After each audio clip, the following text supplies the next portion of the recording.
Welcome to the Happy Homebirth podcast, your source for positive natural childbirth stories and your community of support, education, and encouragement in all things homebirth and motherhood.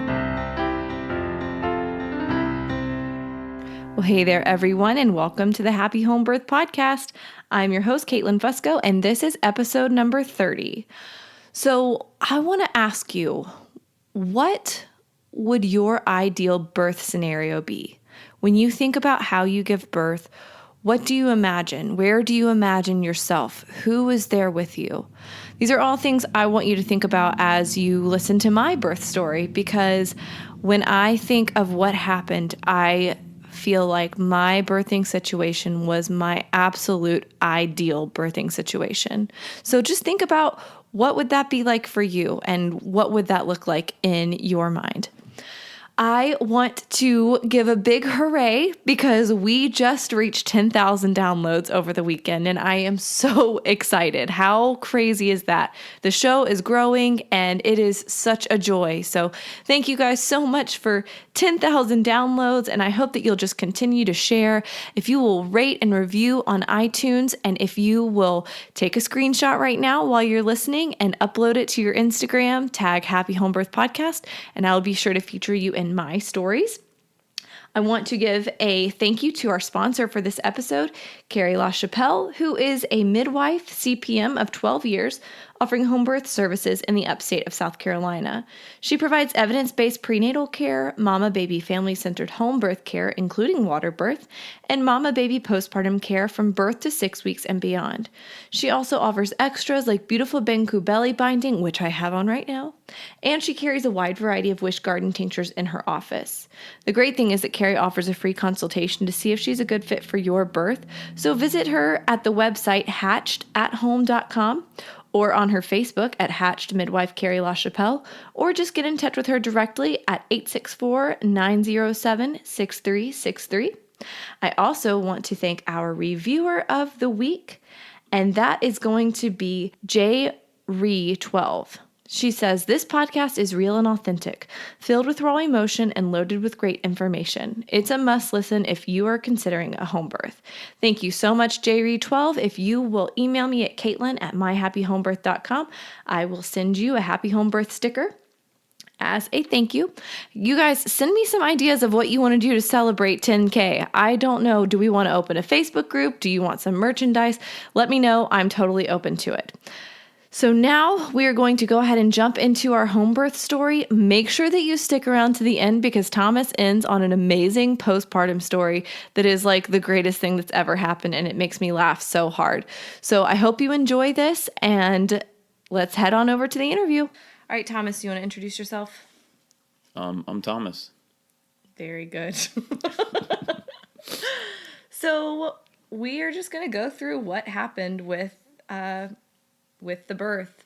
I was saying earlier, we were kind of going through like the list of events, and I feel like things kind of started happening Wednesday night, and it was really exciting. I knew that it probably wasn't going to actually happen over Wednesday night, but I had been so frustrated with the fact that like I felt like my uterus was not even online. Like it wasn't even doing anything at all. So Wednesday, Thomas was at work in the evening, and I started feeling some tightness, and I was like, oh my gosh, like thank goodness this thing actually works still. And he came home pretty late and got in bed, and I told him like, oh, I'm getting this tightness. And then at that point I was kind of starting to get like mild contractions, but they were like every 10-ish minutes. So But you've been getting those for the past couple of days at that point. Yeah, through the night, like especially, no. Yes, well, especially in the night.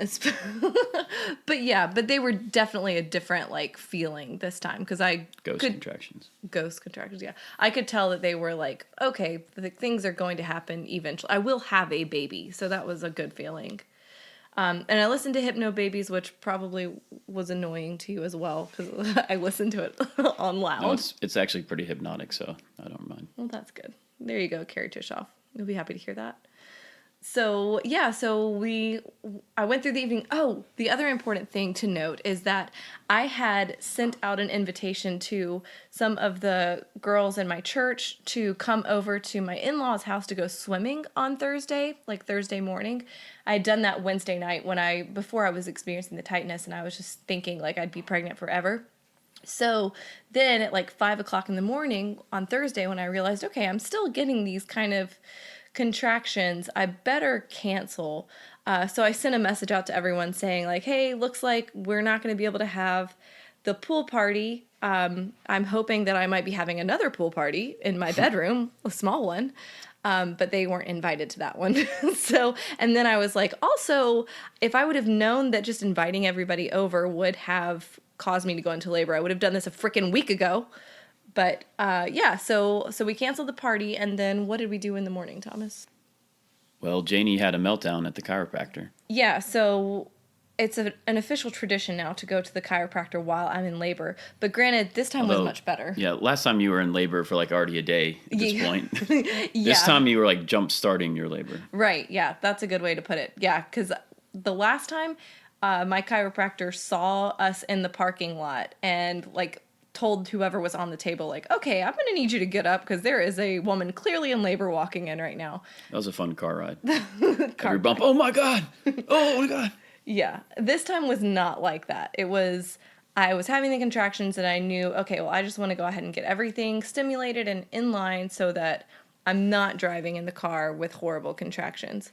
So we went and saw Dr. Dreckman, aka Daka Daka. And when I walked in, I was like, well, I'm kind of in labor. And he was like, I remember you in labor last time. This doesn't seem like labor. Yeah, doubt it. But it was definitely early labor. You thought you were probably just trying to get like a seat real quick. Yeah. Okay, yeah, sure. Okay, you're in labor. I'm in labor again. Just trying to cut in line real quick. But so we got an adjustment. Janie was like she's just Janie doing Janie things. Well, actually, she was like being really shy at first. I remember that. Oh yeah, no, she was rough. She wasn't rough that time. She was rough. No, she was rough when we went into the room. Oh, okay. That's when she was rough. Well, because I was having to take care of her and she was losing it. Janie just doing Janie things. So we went to the chiropractor, got all that taken care of, and then I guess we just went home and she took a nap, and then we went over to your parents' house, right? Yeah, so she had swimming lessons, and we made the fatal mistake of having her take a nap before the swimming lesson, so she woke up in a cranky mood and was not wanting to swim. Yeah, she did want to cry a lot, though. She did. She is a lot like her dad in the sense that it's not like I'm going to wake up and then I'm going to be in a happy mood. It's like there's this whole groggy phase where they're waking up is hard, angry, and I don't get it. But yeah, so she woke up from her nap. We went to my in-laws' house where she was having her swim lessons. Oh, there's Lillian. All right, Lillian's nursing now, so if you hear any bulldog grunts, that's... She's on the teat. She's a very grunty baby.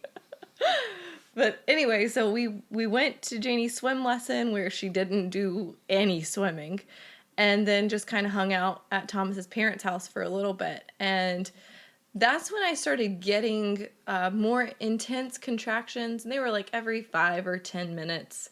And finally, I like came out of the bathroom and was like, okay, Thomas, we got to go. And I thought she had done something horrible in there. But really, it was because I was starting to like want to make noises, but not. Yeah, we got in the car and I was like, why are we leaving now? Is it getting worse? And she's like, I just don't want to make contraction sounds at your parents' house. That's not what you want for your in-laws. But it wasn't, I didn't think like things were happening anytime soon, really. It's just the way that the contractions were feeling, it was like they were squeezing my intestines. Like, I knew that they weren't super productive. I knew I was like, something was going to have to change for it to have a baby come, but it was real uncomfortable. So then we got back home and she got hungry and wanted to get some food. And I was like, well, that is not what yes, it happened. is. No, not yet. We had to do all of our walking and stuff. Oh yeah, that's right. Yeah, you were just so excited Skipping to tell ahead on to me. your horribleness. Oh my gosh. Yeah, so Well, it's even better. We went walking. Well, first, we went out to the back, and Janie got into some poison ivy, of course. Apparently, there's just like every single type of poison ivy in her backyard, and she grabbed it. I'm super allergic to poison ivy. Like, I've almost every year growing up, like in the summer, I would just get it all over my face. So I'm very scared of Janie getting it. So she touched the leaf, and I went and researched the leaf over and over again, and found out it was. So then we had to go inside, scrub her down, and then we brought her back out, and Katelyn was doing a marching band march up and down the road for a while. Actually, I have a nice video of it if anyone wants to see. Yeah, we can put that in the show notes. Yeah, we have this like small little cul-de-sac beside our house, and I was just it's nice because it's a hill. It's just like a slow inclined hill. So I was just like marching down and up, just trying to get the baby in a deeper We're talking position. high knees, arms pumping, Yeah. like a serious march. I looked like a real fool. Also, it was really hot, and I was wearing my like black yoga pants and tank top. That's pretty much the only outfit that I've worn this entire pregnancy. But I remember thinking, this is gonna make me smell real bad. So hopefully I have time for a shower between now and a child. So Of course, that's what she's thinking about. that is what I was thinking about. Well, I just feel bad for like midwives and things to have to smell my stank. So I marched up and down the hill, and meanwhile I had been texting she's my midwife apprentice, but also one of my very closest friends, Sarah. And she's like practically a midwife. Like, she's been apprenticing for a long, long time now. So she's got all the knowledge. And I was texting her and telling her what was going on, and I had said something about like, these contractions are hurting my intestines so bad. And I have struggled with constipation, because I know you guys wanted to know about that. But I've really struggled with constipation, especially towards the end of this pregnancy. And there was one time where I couldn't go, and the baby she had been really, really low, and then it finally, like after a few days, she was kind of high, and I'm like, why is she so high? And then finally, once I went to the bathroom, she was down low again. So clearly we know where my intestines were in this situation. And so Sarah was like, well, maybe it's like that again, and maybe you need to get the poops out before you can have a baby. So I was like, okay, well, and you guys know from last week's episode that I said, like, Mama ain't scared of no enema. So I was like, okay, well, maybe I should just do an enema. And she was like, well, maybe you should just do like an Epsom salt cleanse. So I decided to do the Epsom salt cleanse, and I regret that. I wish that I would have just gone straight for the enema, but I did that, and it was horrible. Like, I felt so sick after drinking a quart of warm water with salt in it. And then like 40 minutes later, I still hadn't cleared out. So it was like, this is not going to be good, because I'm going to be all backed up with all of this in me, and then the baby's going to come, and I'm going to have waterfall poops in a birth pool, and no fishnet is going to be able to handle that kind of situation at all. So that's what was going on with me while Thomas is dealing with the whole poison ivy situation. And then we got back inside from the walk, and that's when the food situation occurred. So yeah. I know you're super excited about this part. Oh, I'm not excited at all. So she got hungry, and I was like, well, how about I'll go get some burgers at Cookout down the road? And she's like, well, actually, I think I want Wendy's. And I'm like, seriously, you want Wendy's right now? Because first of all, she doesn't like fast food at all. And I guess she just wanted the chicken nuggets from there. I don't know what it was, but I kept trying to talk her out of it. But I was saying, she's like, well, you don't have to go there. I was like, no. If you really want Wendy's, I'll go there. I haven't had them forever. And I was like, well, and then I was on the way, and I was like, well, I got to try to change this. I called her. I was like, hey, what if we went to Publix and got subs? And she's like, no, I want Wendy's. I was like, oh, okay, yeah, that's fine. She's like, well, wait, what if we went to Chick-fil-A and maybe got some? No, I want Wendy's. Like, okay. So she was trying to say I could take 2 trips, go somewhere else for me, but I was like, I really don't want to do that. So I suffered with her and got Wendy's as well. And Yeah, that is really... I guess she really, really wanted to poop really bad. So she's like, let's get some Wendy's going and just clear my entire system out for the next couple days. Yeah, I don't know why. I don't know where the Wendy's came from. I mean, we don't really... I think it was a Frosty that she really wanted. She was hiding behind the chicken nuggets. No, I really like their chicken nuggets. I think it's more of a sentimental thing, though, because we used to get Wendy's as kids, and I really liked their chicken nuggets. But whatever. Either way, it doesn't matter. It was going to be horrible, horrible food anyway, which is not exactly how we typically live our lives. But, of course, like, for this birth story, you have to know that I was eating crap food after I stand on my soapbox and talk about the importance of prenatal nutrition all the time. I was eating Wendy's. I think she just wanted me to feel contractions at the same time she was, because that's definitely what happened. It happened, yeah. Wendy's contractions. So Thomas and Janie got home after they're going to pick up our food, and they came while they were gone. I was sitting on the birth ball watching The Office, because what else? That's literally all she ever watches. That's my fave show, The Office and Seinfeld. And so I was watching The Office. They came in, and we all decided to eat in our bedroom. So Thomas is on the bed. I'm on the birth ball. Janie's sitting on her little desk over our white carpet, which I don't know. I don't know how that happened, but that's what happened. Yeah, I gave her like a teeny bit of what are those things? The Frosty. And afterwards I was like, what was I thinking? She's literally sitting on a white carpet with this like tiny bit of slushy that she's going to spill all over the place. But she didn't. She didn't. Go, Janie. Yeah, there you go. So I'm sitting on the birth ball, eating my Wendy's, and it's about 7 o'clock at this point. We had gotten home from... It was like 7:06 or something.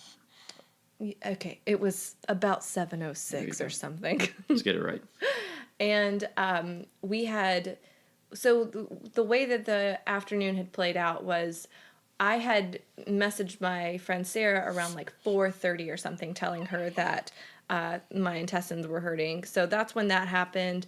That's when the poison ivy situation was happening. So not a lot of time between that and when we ate dinner.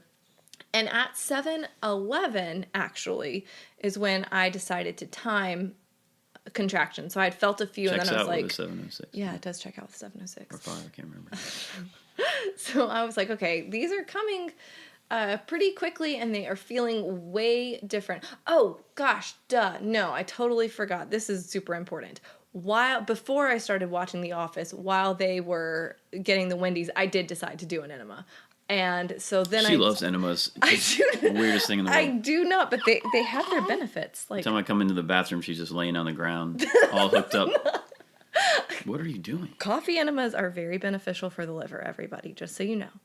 But I haven't done them in a while because pregnancy does not make them very fun. But I figured, let's bring it on back and get this stuff out. It was a good idea. It cleared me out. And then that's when the contractions totally changed. So Sarah was right. And my diagnosis of this is squeezing my intestines was also right. That's exactly what was happening. So as soon as that happened, baby dropped really low, and we started getting good contractions. And they were like, okay, actually, let me not say they were like. Let me like pull up what I ended up sending to my midwife, because they were, okay, so we did 7... What I can see on this page was 7:16, 7:19, 7:24, 7:26. These are the times of when I'm having these contractions. And the duration, 31 seconds, 39, 38, 48. And then, so between times was like 2 minutes, 2 minutes, 2 minutes, 2 minutes. Yeah, they're all 2 minutes apart. And so I sent that to my midwife and to Sarah and was like, question mark? Like, is this real? I don't know. I'm able to breathe through these. Like I called Sarah and was like, I can talk through this, but, and she was like, yeah, you're talking through it, but you're sounding a little strained. So she lives about an hour away from me. And luckily she had the sense to a little bit before start heading towards our area. She's in, not that it matters to most people, but she's in Spartanburg, we're in Easley, so Greenville is like the in-between kind of area. So she was like, I'm just going to go there and go to Target, because when we were apprentices together, every time any of us would go to Target, a person would decide to have a baby. So she was like trying to really nail it down that I was going to have this child. So she's at Target when I called her, and she was actually buying me a labor gown, which was so sweet. And she heard me on the phone, and I could tell that she started like rushing to get the heck out of Target. She's starting to sound out of breath, like trying to get to her car. And so she gets in the car and heads our way, and actually great timing. So, because I guess I don't remember what time I sent that message. It was like 7:36. She got to our house by 8 o'clock. So she went fast. She broke some laws. She did break some laws. Unless she was closer and was just thoughtful of your shy uterus and wasn't trying to stress you out. No, I heard her checking out at Target. That was very sweet of you, Sarah. Thanks for getting here. And by that time, yeah, I was standing up, right? No. Thomas we already had the birth pool, like, out, but we didn't have it filled. And so Thomas was starting to work on getting the hose hooked up. Sarah came in, and I was kneeling at the bottom of our bed and just could not find a comfortable place to have contractions. To that. That sounds What was going on with the birth pool? Because there was like a long. It just took. I had to take the washer and dryer out of the room because the way the hose was set up, it was a long solid piece that wouldn't bend, so I had to like actually move everything around. So it took a while. I think Sarah checked me like, everything okay? Yeah. I'm like, yes. I just have to move these washers and dryers by myself. So it's fine. Just it's a little drop pan too that made it even funner. But anyways, even funner. I digress. So Thomas is doing that. Sarah is in the room with me. We turned on the Hypno Babies relaxation music, which I had. Which she put on her phone, and I kept asking her, "Hey, let me go get a boom speaker," and she's like, no, it's fine. I'm like, you want this boom speaker? And she did want it eventually. I did want. I don't know. Well, she wouldn't accept it right away. I remember that being like, what the heck? Come on. This is a perfect situation for a UE boom speaker. I don't know why that was the thing that I didn't. Probably maybe it was because you didn't want me to leave at the time, but still. Gotcha. That's sweet.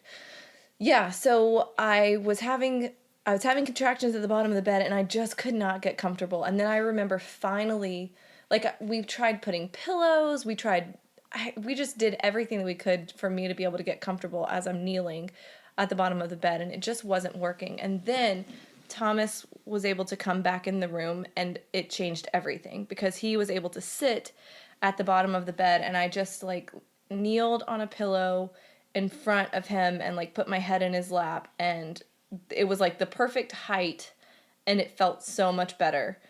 So we did that for a while. I can't remember time-wise how probably like maybe 20, 30 minutes. Yeah. And so then in the meantime, Sarah was sitting in the corner, like just kind of talking, and really I felt fine between contractions, right? Like, yeah, no, you seemed to be all right. I was talkative, and my sister came because we wanted somebody to be here with Janie. I wanted Janie home and to be able to be involved, but I knew she wasn't going to be able to just like hang out with us. So she was in and out of the bedroom. Need her to be controlled. Yeah.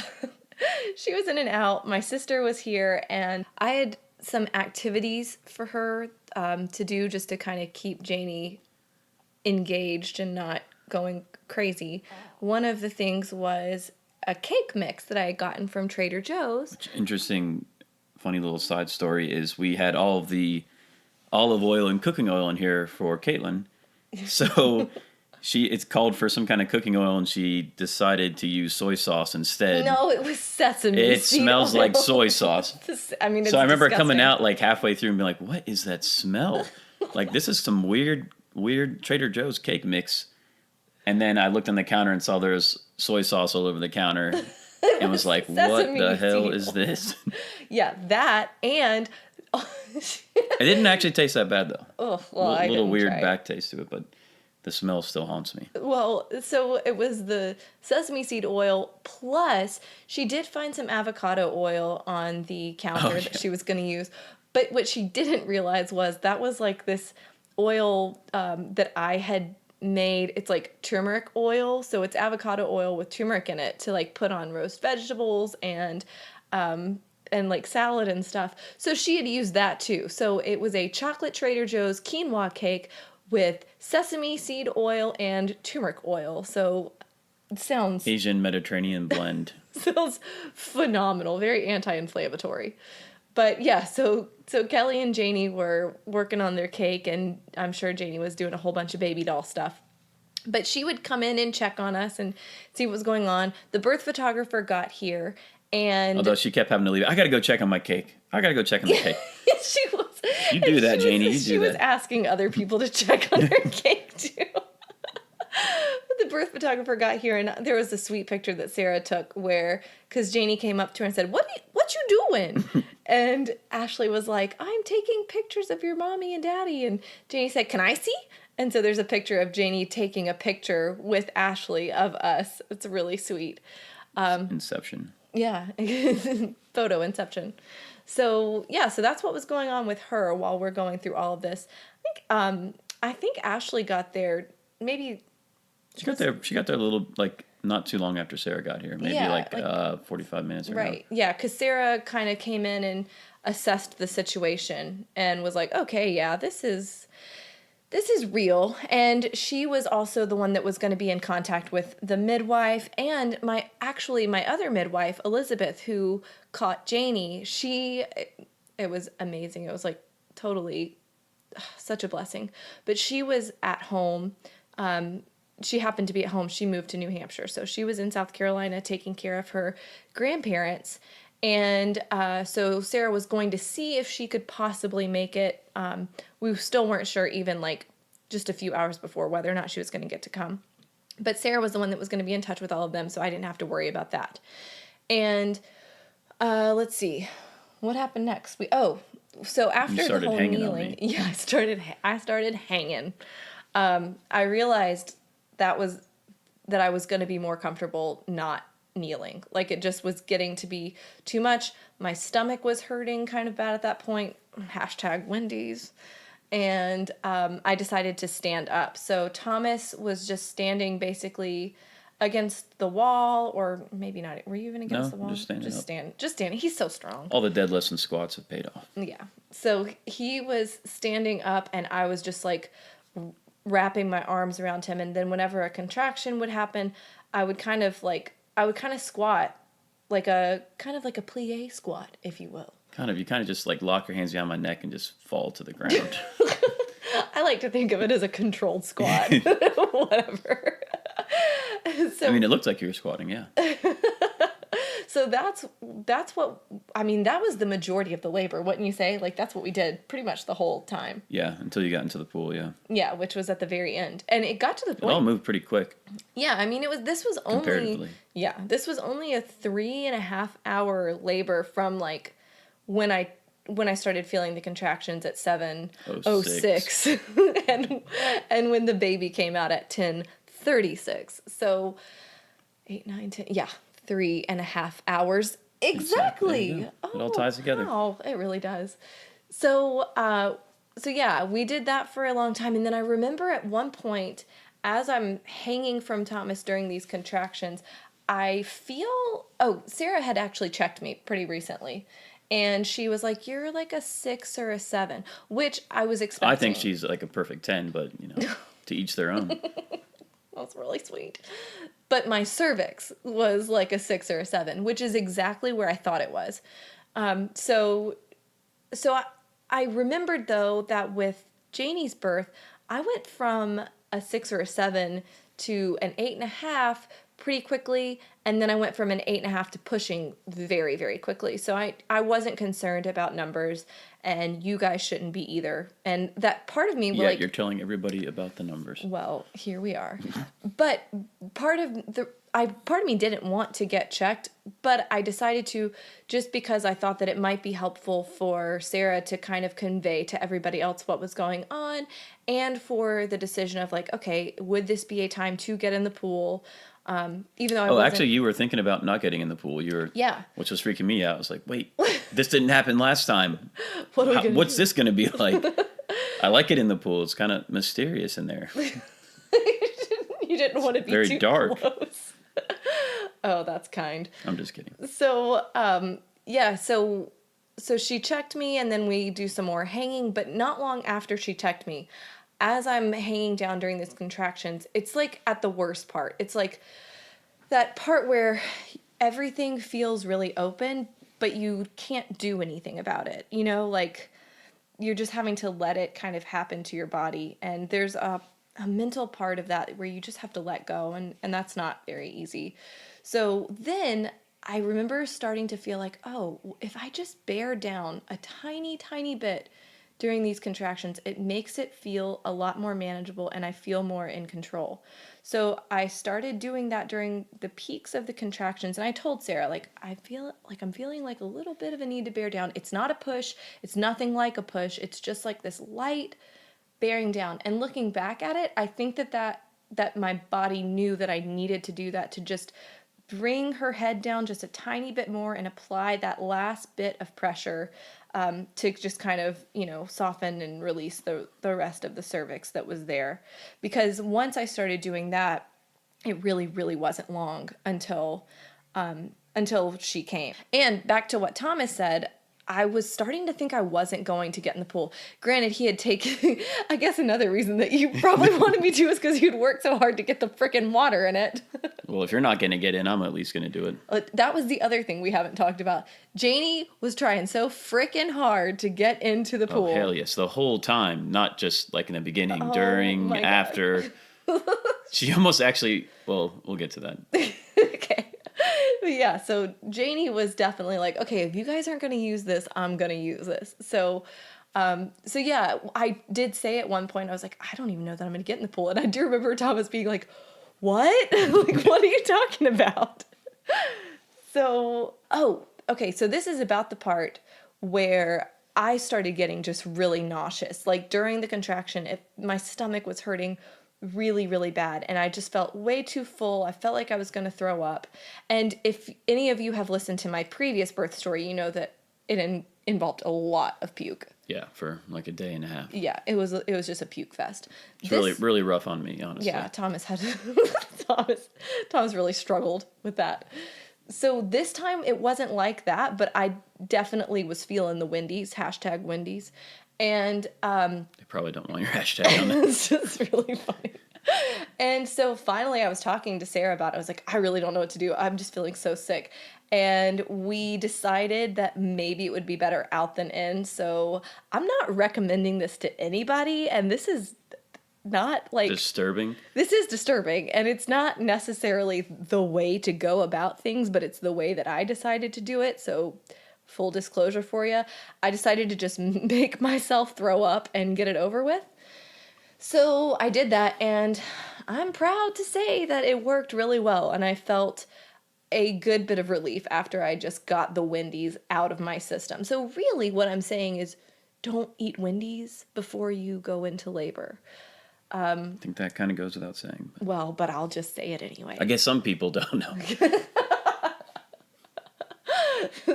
So after the pukes came up, and I was feeling the pressure, that's when we got the olive oil out and started trying to just prepare the area and get everything nice and moisturized.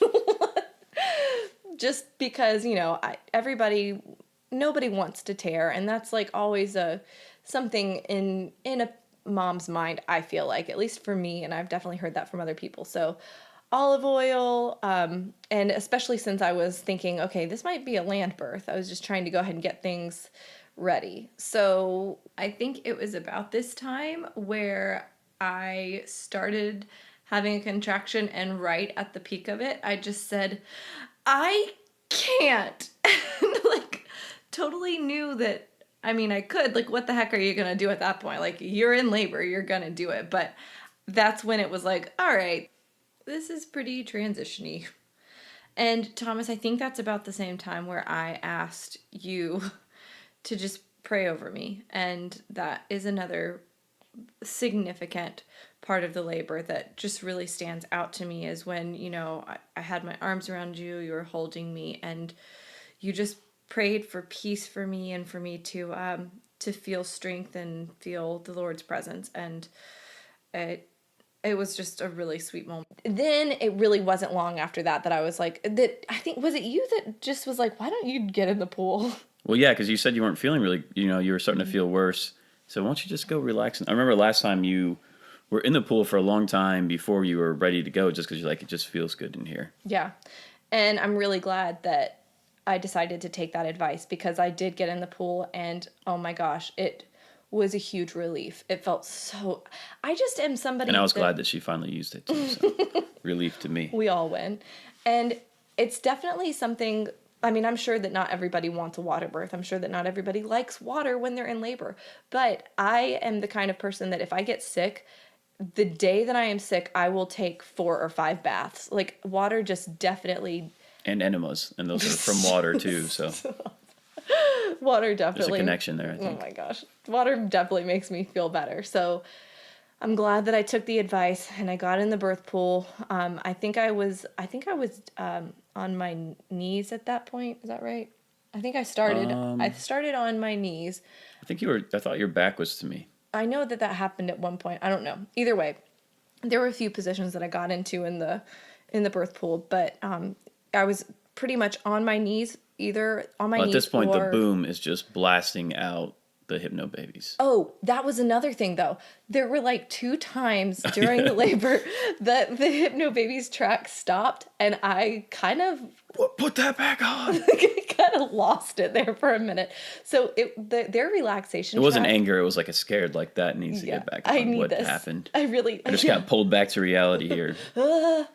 So I really did not think that I was going to listen to Hypno Babies this time. I had made a playlist that I thought I was going to use, and it was very clear to me, like, nope, don't need any words, just need Hypno Babies relaxation music stat. So Hypno Babies relaxation music is playing, I'm in the water, and my contractions slowed down a lot once I got in the water. Like, do you remember? Yeah, I do remember that. I don't know how long, I don't know how far apart they were beforehand or what they were like during, but I do remember the difference in like, whoa, I'm getting a much longer break now that I'm in the water. Do you remember the time? Yep. Oh, what time you got in?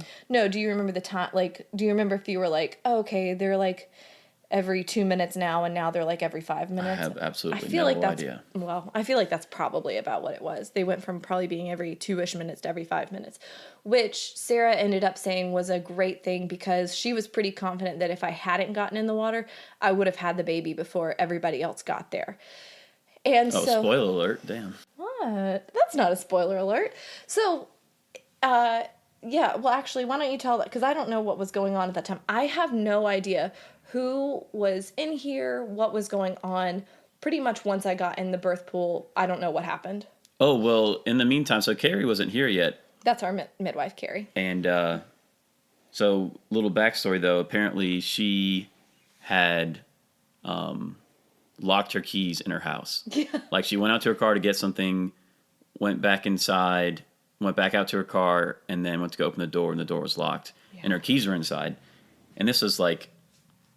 this is like I think this is probably during the time you were getting in the water. She had to call her son to come open the door for her, but she was freaking out because she was like, oh my gosh, I'm going to miss this. Yeah. I asked Sarah, I was like, where's Carrie at? Because I thought, this is going to come soon. And she's like, oh, she's on the way. But in the background of her head, she'd known what was going on. Was like, hope she comes. She was not. I'm not going to lay this burden on them right now. I wasn't worried. I was just wondering, when's everybody coming? And it wasn't actually a big deal. Like, it ended up adding like 15 minutes to when she arrived. So it's more of just like a funny story that happened. And the cool thing, I don't think you really knew about this, Thomas, but I wasn't wanting anybody to get there super early. Like, I just wanted it to be you and Sarah just because of my passed with the shy uterus. It was kind of perfect, though, for Katelyn's birth, since Katelyn does that kind of stuff, like, every single day of her life. That's Every time true. she's, where are my keys? It takes, like, a 10-minute search party to find they're, like, in her backpack. She already looked in, but... Poor thing. Oh, it broke my heart because I just know that feeling of, oh my gosh, like, why is this thing happening right at this moment? But she worked her butt off to get her son. He had to, like, come home from whatever. I think he was on a date, maybe even. And she got him to come home and get her keys out of her house. Yeah, and when she got here, she still had plenty of time. I mean, there was still, I think it was, like, probably another 30 minutes. Yeah. And then everything was progressing, and then I saw Elizabeth walk in, and then maybe 2 minutes later... Yeah, if you 2 to 5 minutes later, you were pushing. If you go back to the tapes, she got here 3 minutes before the baby was born. Yeah, you said Elizabeth, 2 to 5 minutes. That falls within that spectrum. Just saying. Anyway, Elizabeth is... Put me on blast. Elizabeth is the midwife that was that caught Janie. So she was able to get here, and the backstory of how she got here is actually really, really sweet because there was a girls' night planned for Thursday night that I was invited to were I not having a baby. So make plans and the baby will come. That is the crux of this, it sounds like. But the people that were at the girls' night, one of them was actually my friend Christina, who had offered to doula at my birth. And she's an amazing doula, but I had kind of started feeling like, I don't know that I can have any more people just because my uterus was so shy last time, and I was just pretty nervous about that. And also, Sarah was going to be kind of functioning. I knew she was going to be sort of functioning in that doula role too. So I had told her she had called me that afternoon or that evening once I was having the contractions, like that I was having a hard time talking through. And I even had one on the phone with her, but she had called and asked how everything was going and if I was coming to the girls' night. And I was like, nope, pretty sure I'm going to have a baby instead. But anyway, she ended up going over and watching Elizabeth's grandparents for her and Elizabeth's daughter, so that Elizabeth could come. And that just meant the world to me. Like that just, I really can't get over the selflessness in that and how willing she was to let me have the perfect birth, because you know how it is when you have somebody attend your birth, when you have a midwife, it's such a connection and you want them to be there for all your births if they can. And so the fact that I was able to have Carrie and Elizabeth, like that's the dream team. And it was an amazing group of people. So Elizabeth walks in, and it was right before that is when we called Kelly in with Janie. Mm-hmm. And which she immediately came in and was trying to get into the water. She was splashing it around. We were like, okay, Janie, I don't want to be like fussing at you on video here, but you need to get out of the way. But you need to chill, girlfriend, which she doesn't. And I think she was like a little bit scared, overwhelmed and stuff too, but she was just kind of laying on the ground a little bit and being a little fussy, but just doing her Janie thing. But once the head started to come out, because I think there's actually a video somewhere, and we can put it. They say that they're like, oh yeah, I think the head's out, and then she walks over and she actually starts, I think at that point, becoming entertained. Yeah, and also just to give like a little description of the way everything was kind of set up. The birth pool was set up in the corner of our bedroom, which has like a pretty little Bible verse hanging up over it, like framed. And then I also had the flower crown that my midwife had given me during my blessing way a few weeks ago. And my grandmother, who Janie is named after, who I just adored, she has some pearls that I wore during my maternity photo shoot. And I just put those up with the flower crown. And then we had little twinkle lights around the corner of the room, and then I had all of these Bible verses that I had kind of colored in, like these little flowers and stuff around them. They were hung up as like little affirmations. So it was a really cozy and peaceful setting, and the birth pool was very close to the bed, so Thomas was actually sitting on the bed and right behind me, supporting me in the birth pool. And then everybody else was just kind of surrounding and sitting in the floor. Yeah, what actually was funny was like a couple minutes before she gave birth, I remember looking into the water and being like, oh my gosh, something's wrong with our tap. Like, this is contaminated. There's just stuff floating all in this water. What is this? And it was kind of like a little discolored too. I was like, oh my gosh, I don't want to tell Katelyn, she's going to freak out. Which I found out later was, I think, just birth juices. But at the time, I was like, what is this stuff? And I was like, oh, wait, never mind. That's probably just stuff from her. Not from the tap. Our tap is fine. My water broke 6 minutes before the baby was born, which is actually what kicked off the pushing, like the legitimate pushing. Because before I was kind of just like illegitimately pushing. Yeah, I was illegitimately pushing.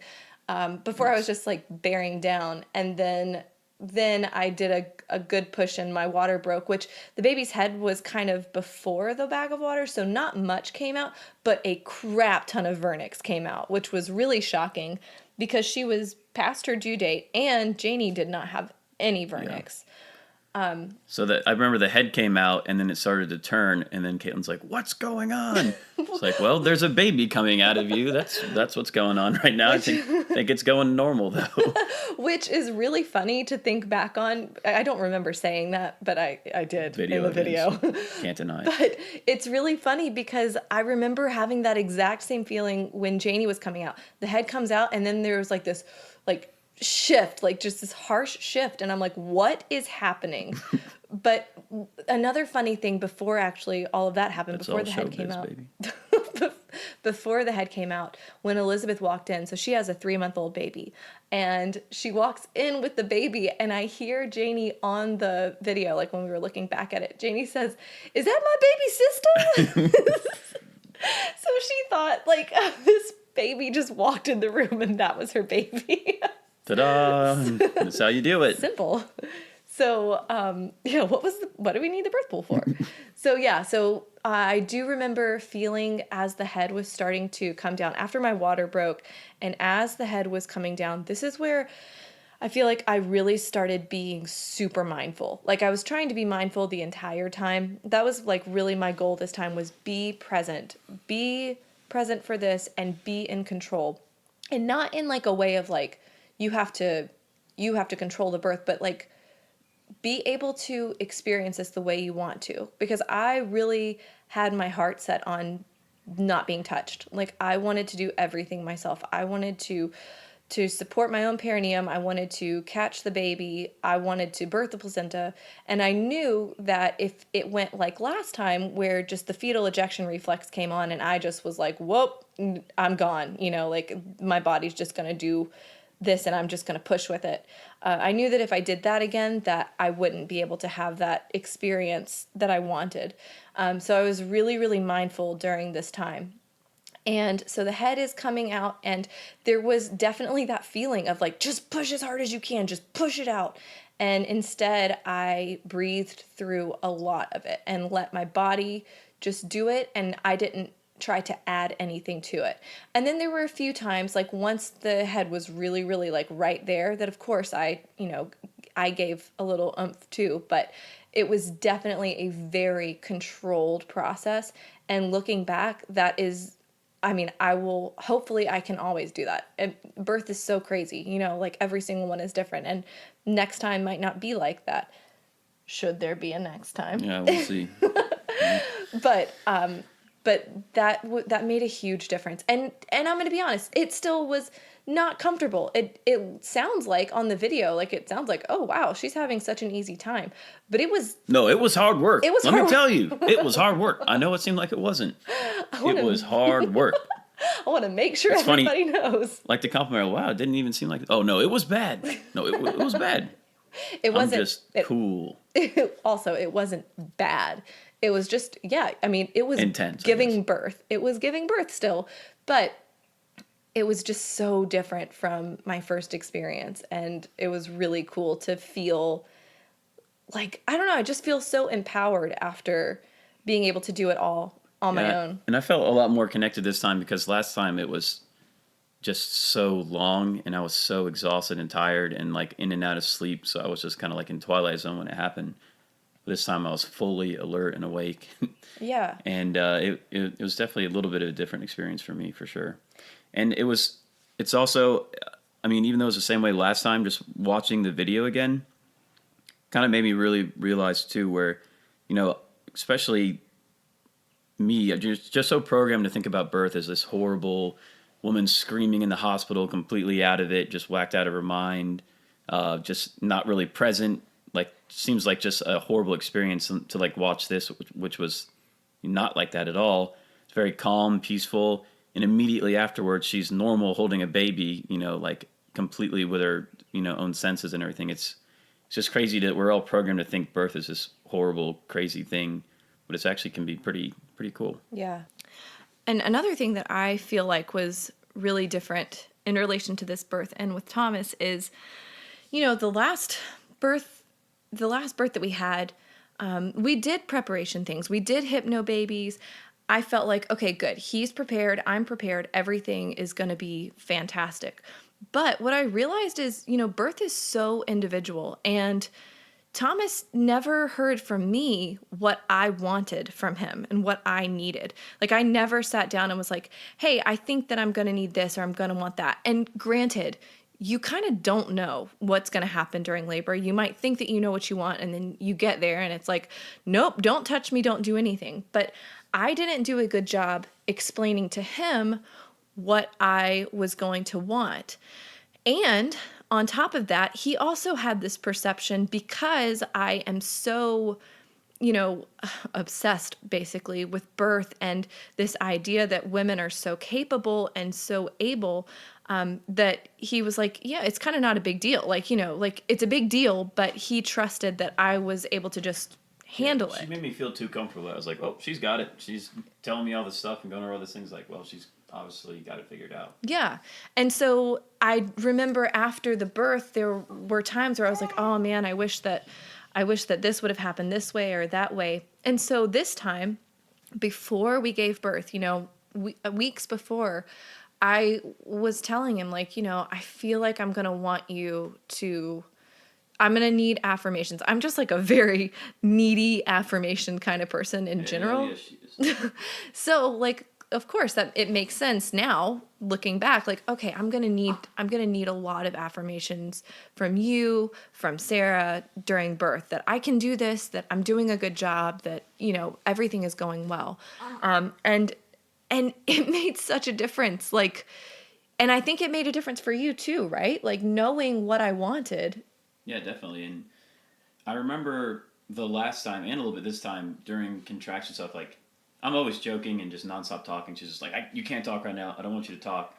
So I figured, well, I guess she doesn't want me to talk at all during the time. So, but her telling me this time kind of helped me realize that, she does want me to talk, just talk at the right time and not make jokes when she's having contractions. Yeah, that's another really good point, that people might not recognize or realize is it is like during a contraction is not the time to talk. Like, I definitely am fine with talking between contractions, but during, I can't even deal with it, or being touched or rubbed.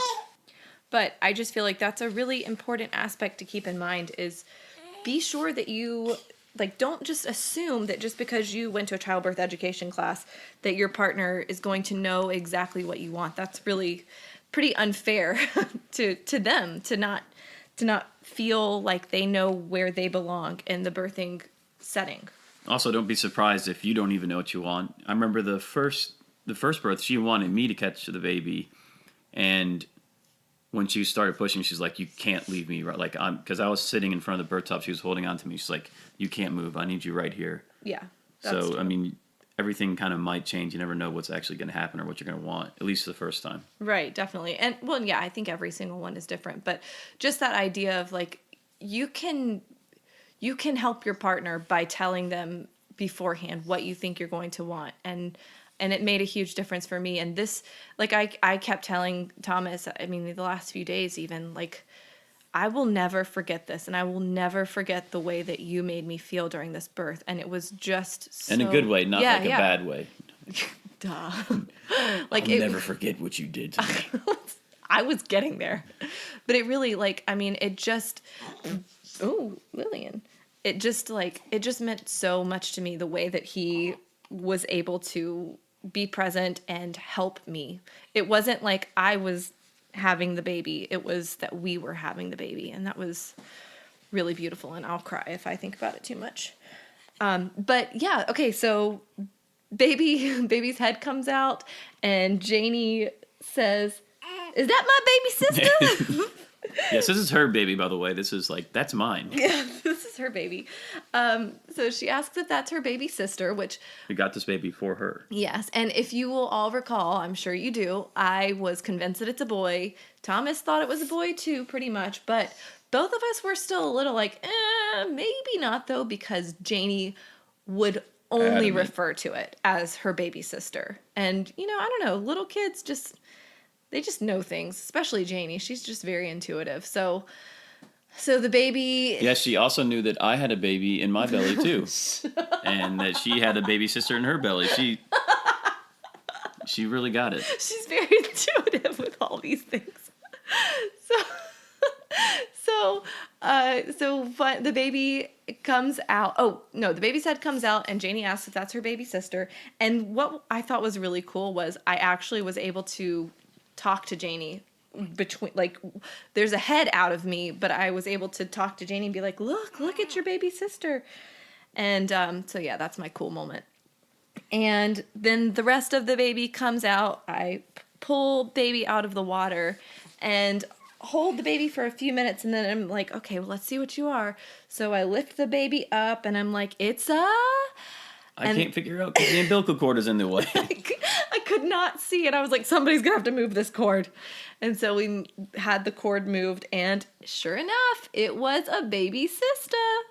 So Janie was right. We were wrong. I was super wrong, and I will allowingly Well, she eat also crow. she also thought it was going to be a huge baby, just the way it was carrying too. That's true. She thought it was going to be heavier than Janie and just this big monster baby. But it ended up being Smaller. Not too much smaller, but smaller than Janie for sure. Yeah, Janie was 8 pounds 4 ounces, and Lillian was 7 pounds 12 ounces.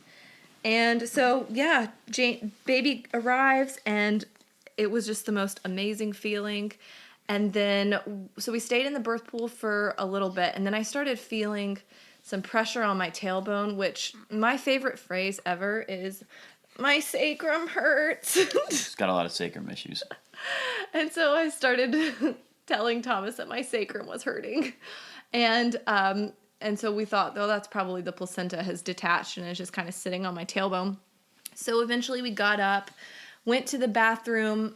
Luckily, I was just going to go sit down on the toilet and birth my placenta. My midwife was like, let me put a Chuck's pad down between the lid so that it doesn't just fall into the toilet, you idiot. She didn't say that. That will not flush. Yeah, that won't flush. She didn't say that, but that's... Unless you maybe have American Standard, they can have 6 golf balls go down the same time. Should work. I wanted to eat my placenta though, so we so I sat on the toilet for a few minutes, and then was able to just kind of push the placenta out, which actually was more uncomfortable this time, I feel like, than I remember last time. Because you weren't in the bathtub. I didn't. Did I pull? Oh no, never mind. Yeah, it was on the couch. But anyway, I was able to do that by myself too. It's on the couch that people come and visit and sit on. That's a different couch now. Well, it's still in the office, so but, Janie sits on it a lot. That's true. But I really loved the fact that Carrie was willing to let me be in control of everything. And I think that that's really important. If that's what you want, you need to be upfront with your midwife and tell them that, because it's normal for a midwife to put hands on you and do those things just because that's what they're used to doing. So making sure that you are clear with hey, I want to be left alone. That was really nice, and she was so willing to do that and just stand by and just make sure that everything was going well from a short distance. So then we got the placenta out, put it in a bowl, got in the bed, and nursed Lillian for the first time. And then Janie was she was sitting on the bed, the side of the bed that was closest to the birth pool. So Janie climbed up and then put her feet in the birth pool and then just started sliding back into it, which was still full of a lot of things. And I had to I don't remember if it was me or somebody else, just had to pick her up as she was sliding in, because she was just trying her damnedest to get in that birth pool. She was going for it, and I was the one closest to her, but I have a newborn, freshly new newborn on my boob, and I'm like trying to grab Janie, and there was no way that I could do anything. I was thinking, well, this is it. Like, she's just gonna have to go in. And there's that picture that is floating around, and the poor mom is like really unhappy about it. But there's like the mom and dad are in the birth pool, and the toddler is in the birth pool, and she's drinking the birth water. And that is 100% what Janie would be That's doing. Janie. That is, I remember when I first saw that. She's splashing around in it the whole time. Like putting her hands in it. Yeah, so I'm glad we were able to get her out before we had a viral photo. But yeah, and we just laid in bed, and then after I nursed Lillian, we did the cord burning, which I put a picture on Instagram already of that. That's a really cool experience, right? It is. For some reason, this one took, I don't know if it was the difference with the cord, it took a long time to do, though. It did. It was a long time. Maybe get a propane torch if you're going to do this. And the cord this time, there was like a period where it popped super loud, and it scared Lillian, actually.